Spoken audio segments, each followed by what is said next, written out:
ሰላም ጤና ይስጥልን። በአገር ውስጥም ከሀገር ውጭም የምትገኙ የቻናላችን ቤተሰቦች ከጋቢ ሚዲያ የዕለቱን ዜናዎች ይዘንላችሁ ቀርበናል። በቅድሚያም ወደ ዝርዝር ዜናዎች ከማለፋችን በፊት ዋና ዋናዎችን እናስቀድም። ከዜናዎቹ ጋር ትዕግስት ሊባኖስ ነኝ። አብራችሁን ቆዩ። ተከሳሾች ከማረሚያ ቤት ባለመቅረባቸው በእነ ዮሐንስ ቧያለው መዝገብ ላይ ብይን ለመስጠት ለጥቅምት ተቀጠረ። በትግራይ የሚገኙ የተፈናቃይ ጣቢያዎች ውስጥ 95 በመቶ የሚሆኑት ለምግብ እጥረት መጋለጣቸውን ሪፖርት አመለከተ። እናት ፓርቲ በአባይ ቅድስት አርሴማ ገዳም ላይ የተፈጸመውን የድሮን ጥቃት የሽብር አጥፍቶ ጠፊነት ተግባር ነው በማለት አወገዘ። በጋምቤላ ክልል ከ7098 ኪሎ ግራም በላይ ወርቅ ለብሔራዊ ባንክ ገቢ መሆኑን የክልሉ ማዕድን ቢሮ አስታወቀ። እስራኤል በጋዛ ለቃችሁ ውጡ የሚል ትዕዛዝ ካስተላለፈች በኋላ ባደረሰችው የቦምብ ጥቃት 2 ፍልስጤማውያን ተገደሉ።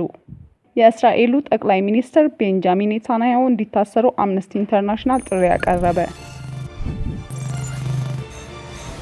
ተከሳሾች ከማረሚያ ቤት ባለመቅረባቸው በእነ ዮሐንስ ቧያለው መዝገብ ላይ ብይን ለመስጠት ለጥቅምት ተቀጠረ። የፌዴራል ከፍተኛ ፍርድ ቤት በእነ ዮሐንስ ቧያለው የክስ መዝገብ ላይ ተከሳሾቹ እንዲከላከሉ ወይም በነጻ እንዲሰናበቱ ብይን ለመስጠት ለዛሬ ሐምሌ 17 ቀን 2018 ዓ.ም ቀጥሮ የነበረ ቢሆንም የተወሰኑ ተከሳሾች በችሎት ባለመገኘታቸው ብይኑን ለማንበብ ለጥቅምት 6 ቀን 2019 ዓ.ም ተለዋጭ ቀጠሮ መሰጠቱን የተከሳሾች ጠበቃ ሰለሞን ገዛኸኝ ገለጹ። ፍርድ ቤቱ ባስቻለው ችሎት የብይኑ ውሳኔ ተዘጋጅቶ የደረሰ ቢሆንም በማረሚያ ቤት መቅረብ የነበረባቸው የተወሰኑ ተከሳሾች ባለመገኘታቸው ምክንያት ብይኑ ሳይነበብ ቀርቷል። ጠበቃ ሰለሞን ገዛኸኝ እንዳሉት ተከሳሾቹ ወደ ችሎት ያልቀረቡት ምክንያት ያልተገለጸ ሲሆን በዕለቱ በችሎት ካልተገኙ መካከል ዶክተር ዘሪሁን፣ ጋዜጠኛ ቴዎድሮስ መርጌታ፣ በላይ አዳሙና ተከሳሽ ታደለ ይገኙበታል። በሌላ በኩል የዶክተር ካሳ ተሻገር እና የጋዜጠኛ ቴዎድሮስን የስልክ ቁጥር ሌላ ሰው እየተጠቀመበት ነው በሚለው ክስ ላይ ኢትዮ ቴሌኮም ማጣራት አድርጎ በዕለቱ ምላሹን ለችሎቱ አቅርቧል። ኢትዮ ቴሌኮም ለፍርድ ቤቱ በላከው ምላሽ የሁለቱ ተከሳሾች የስልክ ቁጥሮች አገልግሎት ጊዜያቸው በማለፉ ምክንያት በተቋሙ ሕግና ደንብ መሰረት ለሶስተኛ ወገን መተላለፋቸውን ገልጾ ቁጥሮቹን የተቀበሉት ሰዎች ሙሉ ስም ከአያት ጋር አያይዞ ማሳወቁን ጠበቃ ሰለሞን አብራርተዋል። በዚህም መሰረት ፍርድ ቤቱ በእነ ዮሐንስ ቧያለው መዝገብ ላይ የቀረበው ብይን ለማንበብ ለጥቅምት 6 ቀን 2019 ዓ.ም ተለዋጭ ቀጠሮ ሰጥቷል። በትግራይ ክልል የሚገኙ 95 በመቶ የሚሆኑት የተፈናቃይ ጣቢያዎች የምግብ እጥረት ያጋጥማቸዋል ሲል አዲስ የወጣ ሰብአዊ ድጋፍ ፍላጎት ግምገማ አመለከተ። ግምገማውን ያወጣው ለመጠለያና ለሰብአዊ ድጋፍ ላይ የሚሰራውን ሼልተር ክላስተር የተሰኘው ተቋም ሲሆን ከተለያዩ አካላት ጋር በትብብር አካሂጄዋለሁ ያለው የጣቢያዎች ጥናት በትግራይ በሚገኙ በ5 ዞኖች በ21 ወረዳዎች ውስጥ የሚገኙ 78 የተፈናቃይ ጣቢያዎችን መገምገሙን አስታውቋል። ጥናት ከተደረገባቸው ጣቢያዎች መካከል 84 በመቶ ማለትም 67 ጣቢያዎች የጋራ ማዕከላት ቢሆኑ በዋናነት ትምህርት ቤቶችና ሌሎች የህዝብ ህንጻዎች ሲያካትቱ ደግሞ 14 በመቶ ወይም 11 ጣቢያዎች የታቀዱ የተፈናቃይ ጣቢያዎች መሆናቸውን ሲጠቆም የተቀሩት ማህበረሰቦች ውስጥ እንደሚገኝ ተገልጿል። ግምገማው እጅግ በጣም ደካማ የሆነ ሰብአዊ እርዳታ ምላሽ መኖሩን ያመለከተ ሲሆን የምግብ ድጋፍ እጥረት ከፍተኛ ክፍተት ሆኖ ተገኝቷል። ከተዳሰሱት ጣቢያዎች 95 በመቶ የሚሆኑት የምግብ እርዳታ ቢኖርም ፍላጎቱን ለማሟላት በቂ ያለመሆኑን በተካሄደው ጥናት ላይ ተመላክቷል። ይህ እጥረት በአብዛኞቹ ጣቢያዎች በቂ ያልሆነ የአመጋገብ፣ የጤና እንዲሁም ከንጽህና ጋር የተያያዙ አገልግሎቶች ናቸው። ይህም ማለት 74 በመቶ የሚሆኑ ጣቢያዎች የምግብ አገልግሎት፣ በ73 በመቶ የጤና አገልግሎት፣ በ62 በመቶ የንጽህና፣ በ59 በመቶ ትምህርት እንዲሁም በ55 በመቶ መጠለያ አገልግሎት በቂ ያለመሆኑን ጥናቱ ጠቁሟል። በግምገማው 10 የሚሆኑ ጣቢያዎች ለከፋ የሰብአዊ ቀውስ መጋለጣቸውን በመጥቀስ 22ቱን ከፍተኛ አደጋ ውስጥ የሚገኙ ሲል መድበዋል። በአጠቃላይ የተገመገሙት ወረዳዎች ከግማሽ በላይ የሚሆኑት ከንጽህና፣ መጠለያ፣ ጤናና አመጋገብ ዘርፎች በቂ ሁኔታ ያሟላ አንድ ጣቢያ እንዳልነበራቸው አይቻሉ ያለ ሲሆን ይህም ዘላቂ የብዝሃ ዘርፍ ሰብአዊ እርዳታ አስፈላጊነት እንዲጎላ ያደርጋል ተብሏል። ጥናቱ አክሎም የጣቢያ አስተዳደር አቅምን በማስቀጠል የብዝሃ ዘርፍን ድጋፍ ማጠናከር፣ የመጠለያ ሁኔታዎችና የጣቢያ መሰረተ ልማቶች ለማሻሻል ያስፈልጋል ብሏል።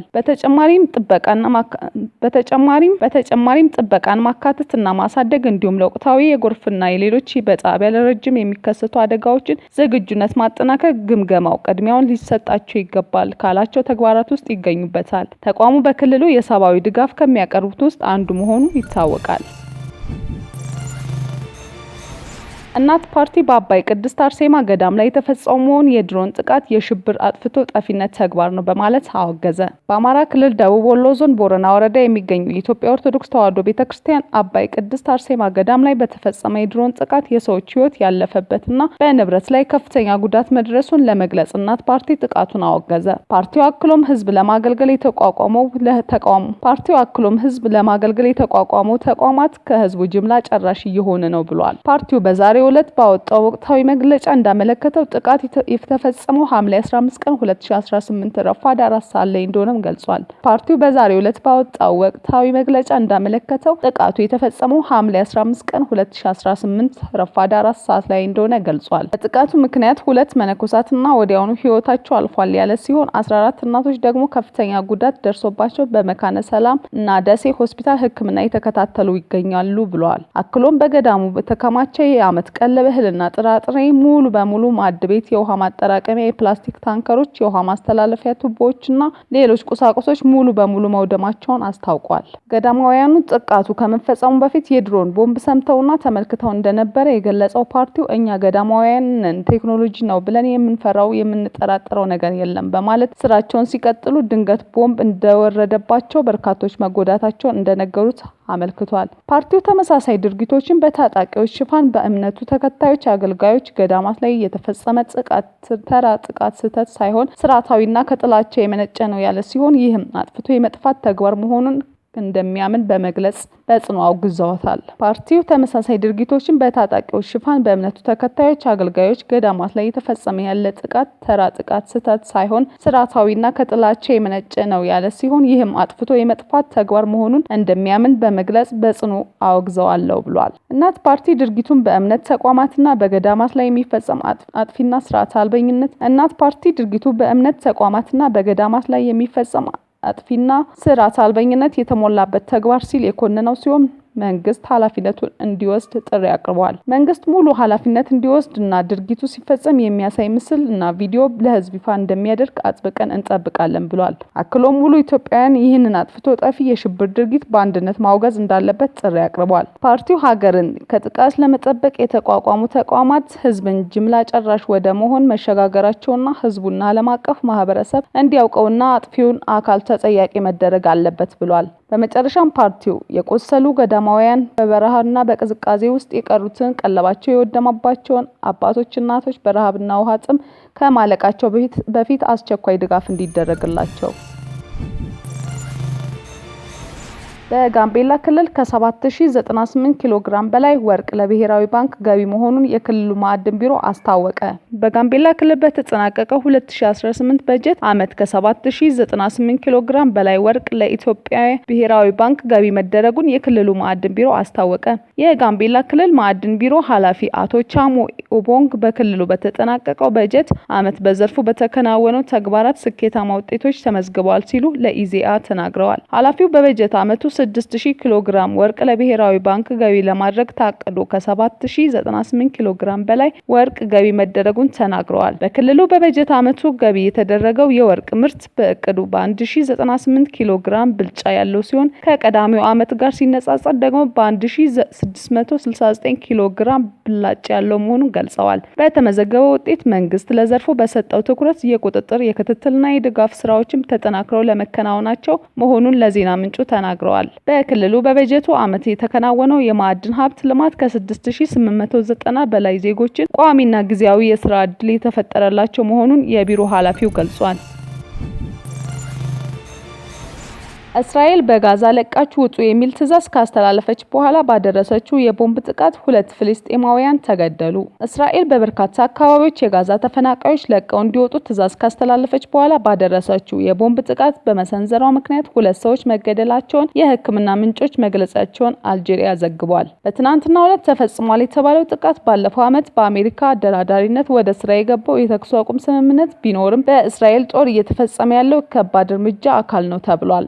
የጥቃቱ ሁኔታ ከጋዛ ከተማ ሪፖርት ያደረጉት የአልጀዚራ ዘጋቢ የሆኑት ኢብራሂም አል-ሀሊሊ እንዳሉት ከሆነ እስራኤል ጦር በአራት በተለያዩ አካባቢዎች የሚገኙ ሰዎች ለቀው እንደወጡ ማስጠንቀቂያ ከሰጠ በኋላ ጋዛን በቦምብ ደብድቧል። በተለይ አሳሳቢው ነገር እነዚህ ማስጠንቀቂያዎች ሰዎች እንደሽሹባቸው በተነገረ አካባቢዎች ላይ ጥቃት መሰንዘሩ ነው ሲል በቦታው ያለውን ሁኔታ አስረድቷል። አክሎም ጋዛ ላይ የተሰነዘረው ጥቃት ከፍተኛ የእሳት ቃጠሎ ማስነሳቱን፣ የሲቪል መከላከያ ባለሙያዎች እሳቱን ለማጥፋት ጥረት እያደረጉ መሆኑን ጨምሮ ገልጿል። በቡሬጅ እና በጃባሊያ የስደተኞች መጠለያ ካምፖች እንዲሁም በጋዛ ከተማ ዘይቱን እና ታል አልሃዋ በተሰኙ ሰፈሮች ላይ በእስራኤል አየር ጥቃቶች ምክንያት ቤቶች ፈራርሷል ብሏል። በተመሳሳይ በከተማዋ ደቡብ ምስራቅ ላይ በዘይቱን ሰፈር ህንጻ ላይ በደረሰ የቦምብ ጥቃት በርካታ ሰዎች እንዳቆሰለ ሲሉ የአል-አህሊ ሆስፒታል ምንጭ ለአልጀዚራ ተናግረዋል። እዚህ ላሉ ቤተሰቦች የለቃችሁ ውጡ ትዕዛዝ በአንድ ቦታ ወደ ሌላ ቦታ ከመዘዋወር በላይ ትርጉም አለው ያሉ ቢሆን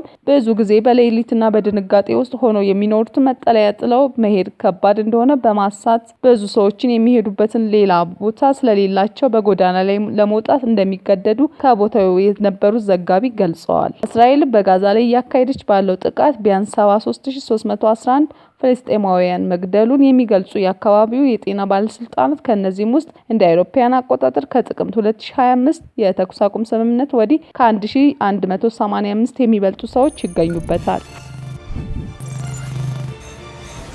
የእስራኤሉ ጠቅላይ ሚኒስትር ቤንጃሚን ኔታንያሁ እንዲታሰሩ አምነስቲ ኢንተርናሽናል ጥሪ ያቀረበ። የአምነስቲ ኢንተርናሽናል የምርምር ተሟጋቾች የፖሊስ እና የዘመቻዎች ከፍተኛ ዳይሬክተር ኤሪካ ጉዌቫራ ሮዛስ የእስራኤል መሪ በዓለም አቀፍ የወንጀል ፍርድ ቤት እንዲታሰሩ ጥሪ አቅርበዋል። ሮዛስ በቅርቡ ኔታንያሁ የአሜሪካ ከተማን ቢጎበኙ እንዲታሰሩ የጠየቁትን የኒውዮርክን ከንቲባ ዞህራን ማምዳኒ የተናገሩትን አስተጋብተዋል። ሮዛስ በኤክስ ላይ በጻፉት መልእክት የአሜሪካ ባለስልጣናት የሰብአዊ መብቶችን ማስከበርና የህግ የበላይነት ማክበር አለባቸው ሲሉ ተናግረዋል። ዓለም አቀፍ የወንጀል ፍርድ በ2024 በኔታንያሁ ላይ የእስር ማዘዣ ማውጣቱ ይታወሳል። እስራኤል በጋዛ ላይ ባካሄደችው የዘር ማጥፋት ጦርነት ወቅት የጦር ወንጀሎች ፈጽማለች በሚል ክስ ቀርቧል። በሌላ መረጃ የእስራኤል ጠቅላይ ሚኒስትር ቤንጃሚን ኔታንያሁ በዌስት ባንክ ታል መንደር የተፈጸመው የተኩስ ልውውጥ አንድ እስራኤላዊ ከተገደለ በኋላ አጥብቆ ምላሽ እንደሚሰጡ ቃል ገብተዋል። በአሸባሪዎችና በሚያደራጁት እንዲሁም በሚደግፉት ላይ ሙሉ ኃይላቸው እርምጃ እንወስዳለን ብለዋል። አክለውም በይሁዳና በሰማሪያ የሽብርተኝነት እንቅስቃሴ ቦታ እንዲያገኙ አንፈቅድም ሲሉ ኔታንያሁ በሰጡት መግለጫ ላይ ተናግረዋል። በሌላ መረጃ በእስራኤል ጠቅላይ ሚኒስትር ቤንጃሚን ኔታንያሁ በዌስት ባንክ ታል መንደር በተፈጸመው የተኩስ ልውውጥ አንድ እስራኤላዊ ከተገደለ በኋላ አጥብቀው ምላሽ እንደሚሰጡ ቃል ገብተዋል። በአሸባሪዎችና በሚያደራጁት እንዲሁም በሚደግፉት ላይ በሙሉ ኃይላችን እርምጃ እንወስዳለን ብለዋል። አክለውም በይሁዳና በሰማሪያም የሽብርተኝነት እንቅስቃሴ ቦታ እንዲያገኝ አንፈቅድም ሲሉ ኔታንያሁ በሰጡት መግለጫ ላይ ተናግረዋል። የፍልስጤም ባለስልጣናት የእስራኤል ኃይሎች ሆነ ሰፋሪዎች በስፍራው ላይ 4 ፍልስጤማውያንን በመግደል ተጠያቂ እንደሆኑ ተናግረዋል።